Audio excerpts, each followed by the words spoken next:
침몰 사고를 지켜보면서 우리나라 재난관리 시스템을 질타하는 목소리가 높지요. 우왕좌왕하는 정부를 보면서 후진국형 사고라는 지적도 많고요. 선진국이라면 어떻게 대처했을까요? 평소 지나칠 정도로 안전을 강조하고 대형 참사에 대비하는 나라들 살펴보겠습니다. 먼저 독일로 가보겠습니다. 베를린에 거주하는 공공미술가 권은비 씨 전화 연결돼 있습니다. 안녕하세요. 네, 안녕하세요. 자, 지금 독일 언론들도 세월호 침몰 뉴스 전하고 있다고요. 어떤 점에 주목하고 있나요? 네, 지금 사고 이후로 계속 라디오, TV, 각종 언론 매체에서 계속 보도를 하고 있고요. 발견되지 않는 그 사람들에 대해서 의문을 가지고 이 부분을 초점 맞춰서 보도를 하고 있습니다. 특히 좀 국민들이 많이 분노하고 있다는 부분에 대해서도 많이 보도를 하고 있고요. 네. 근데 독일이라고 이런 대형 참사가 없었던 건 아닐 텐데요. 그래도 우리 기억에 남는 게 없는 거 보면 사고에 아주 잘 대응했을 것 같아요. 어때요?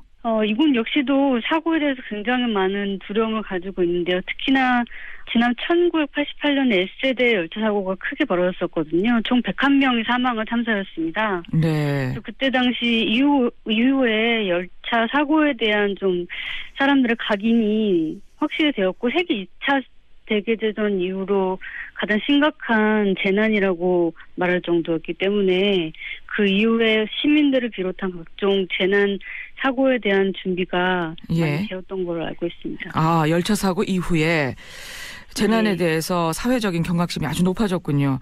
이 독일에선 특히 무엇보다도 이 대형 사고를 잊지 않고 기억하는 문화가 있다면서요. 네, 워낙에 이제 전쟁을 많이 겪은 나라라서 그런지 몰라도 국민들의 희생에 대해서, 국민들의 죽음에 대해서 기본적으로 도시 안에 메모리얼이 많이 설치가 되었고요. 이것으로 하여금 사람들이 수시로 가서 이 사람들 기리고 그때 당시 사건에 대해서 다시금 생각하는 그런 시간을 많이 갖고 있긴 합니다. 예.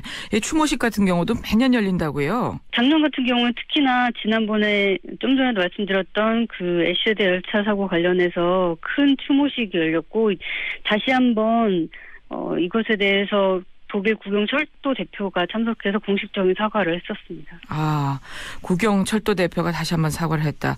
우리와는 참 다른 모습인 것 같아요. 이 S세대 열차 사고 추모 홈페이지에 웹페이지에도 다짐이 적혀 있다면서요?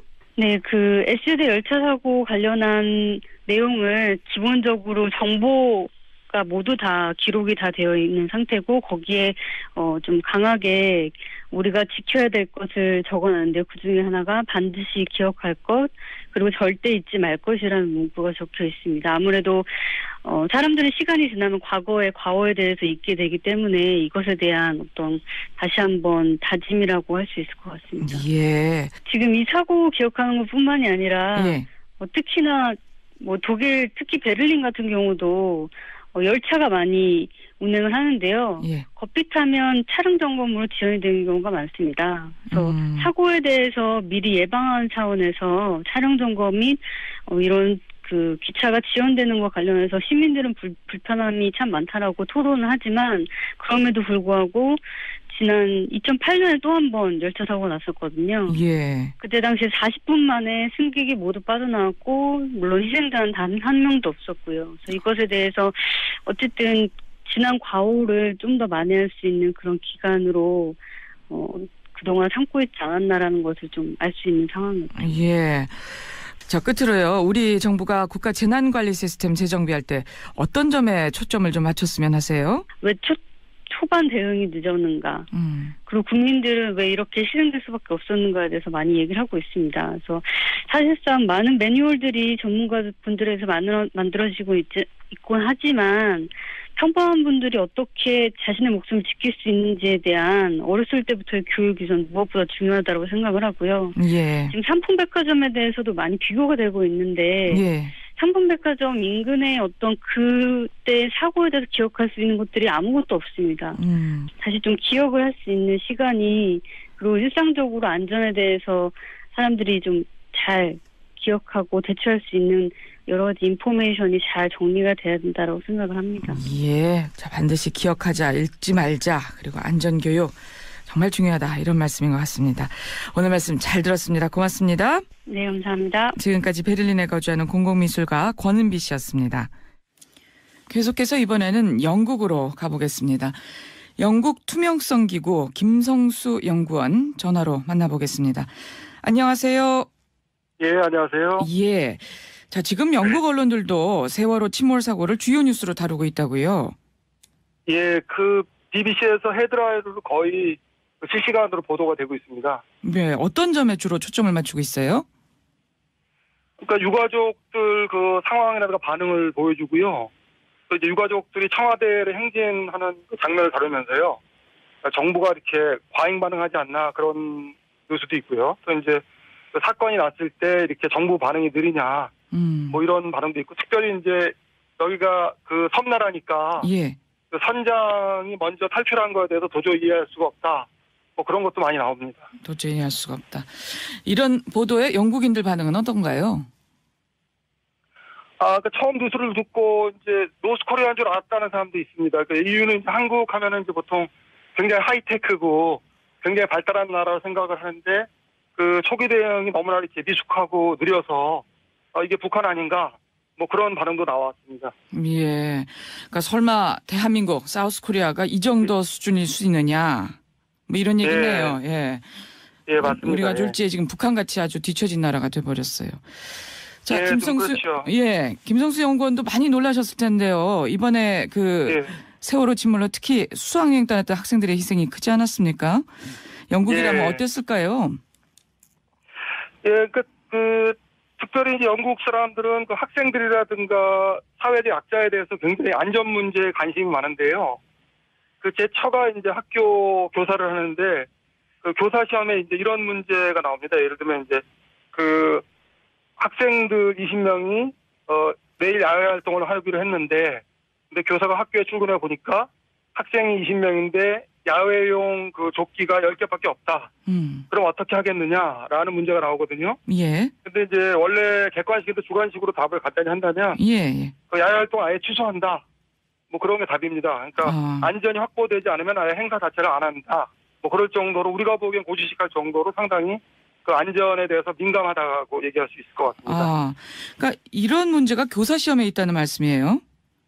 예, 그렇습니다. 그러니까 교사뿐 아니라 학교에서 심지어 그 요리사라든가 청소부라든가 경비까지 있고요. 예. 그리고 이제 그 장로원이나 장애인시설, 양로원이나 장애인시설에 근무하는 사람들도 이런 그 안전교육 과정을 수료하거나 자격증을 반드시 취득해야만 그 일을 할 수가 있고요. 그리고 심지어 자원봉사자들도 이런 안전교육 과정을 밟지 않거나 범죄 경력서를 제출하지 않으면 할 수가 없게끔 미성년자라든가 아이들에 대해서 굉장히 안전이 의식이 우리가 볼 때 상당히 너무할 정도로 돼 있죠. 예. 그러니까 안전 문제에 관한하는 고지식할 정도로 중시한다. 뭐 이런 말씀이세요. 예. 맞습니다. 예. 그리고 지금 영국의 경우에 책임을 다하지 않은 기업에 대해서 처벌을 무겁게 한다는 얘기가 있던데요. 이건 어떤 얘기인가요? 예, 2007년에 이제 기업 과실치사 및 살인법이라고 제정이 됐는데요. 예. 그게 이제 줄여서 기업 살인법이라고 보통 얘기를 하는데요. 2008년에 이제 시행이 됐는데요.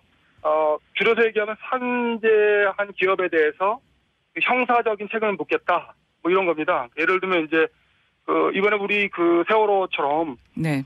안전 조치를 기업이 하지 않아서 사망 사고가 발생했을 경우에 기업에게 범죄 책임을 살인죄를 적용하는 건데요. 그러니까 그럴 경우에 기업한테는 아예 상한선이 없는 그냥 징벌적 벌금 부과가 가능하게 되어 있습니다. 그럼 어느 정도인가요, 벌금이? 그러니까 1인당 최소는 한 3억 2천 나왔고요, 그동안. 최대는 9억 원 정도, 1인당. 예. 네, 그리고 이제 그 범죄 기업을 그 언론에 다 공표를 해야 되고요. 예. 그리고 이제 다시 말하면 이제 산업재해, 기업의 부주의로 발생한 산업재해에 대해서 아예 형사로 처벌을 하고 범죄 행위로 규정을 하는 거지요. 예. 그러니까 이번에 세월호 같은 경우에도 선사의 책임을 아주 무겁게 묻게 되겠군요. 영국 같은 경우에는. 그렇죠. 1인당 3억만 잡아도 3억 곱하기가 되고요. 네. 9억을 잡으면 9억 곱하기가 되는 거죠. 인원 사망자 수로 따져서. 예. 근데 어떤 일이 있었길래 영국이 이런 법을 만들었을까요? 네, 영국 정부에도 조사를 해보니까 각종 그 사건이라든가 재해의 70% 이상이 기업의 잘못이었다라는 그런 조사 결과가 나왔거든요. 네. 그래서 이제 물론 기업에서는 반대 많이 했죠. 이 경제라든가 기업 발전을 저해한다. 그렇지만 정부에서 결국은 이제 국민의 생명이라든가 안전이 담보가 돼야 되니까 이런 법이 필요하다. 그래서 말씀드린 대로 불과 2008년에 시행이 된 거죠. 2007년에 통과가 되고. 그러면 이 법이 시행된 이후에 유죄 판결이 나온 사례가 있습니까? 네, 지금까지 3건이 나왔고요. 2008년에 시행되고 나서 바로 하나 소송을 해갖고 그 사람이 이제 그 광구에서 일하던 사람인데 사고사를 했어요. 그래서 2011년에 7억 원을 우리 돈으로 받게 됐고요. 그리고 거의 1년에 하나 정도로 나와서 그 다음 사건은 이제 북아일랜드에 나온 건데요. 그거는 이제 한 3억 원 정도 나왔고 3억 2천만 원 정도. 그리고 최근에 나온 게 이제 또 9억 원 정도 나왔고요. 지금 4번째 소송이 지금 진행되고 있습니다. 그렇군요. 네. 지금 보면 이번에 그 기업 탓도 크지만 또 재난관리 시스템 전반에 대한 그 수정도 필요하다, 개혁이 필요하다 이런 얘기가 지금 나오고 있습니다. 이번 세월호 침몰에 대한 우리 정부의 대응 보시면서 많은 생각하셨을 텐데 어떤 점이 좀 가장 아쉬우셨어요? 아까 위에 질문하고 연관이 되는데요. 우리나라 그 기업 산재 사망률이 OECD 국가 중 최고거든요. 근데 지금 기업 살인법을 적용하고 있는 영국은 그 최하거든요. 우리의 30분의 1, 25분의 1 정도밖에 안 되는데 산재 사망률이.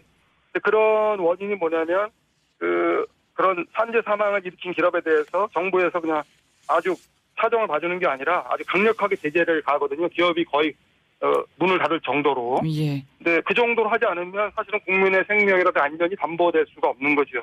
그래서 이제 국가가 그 기업보다는 국민의 입장에서 정책을 실현해야 되지 않을까라고 생각을 합니다. 그렇습니다. 기업에 대한 책임도 좀 무겁게 물려야 된다 이런 말씀. 그리고 앞서서 안전교육, 안전에 대한 문제를 아주 고지식할 정도로 원칙적으로 지키고 있다. 이런 말씀이 참 무겁게 와닿네요. 오늘 좋은 말씀 잘 들었습니다. 고맙습니다.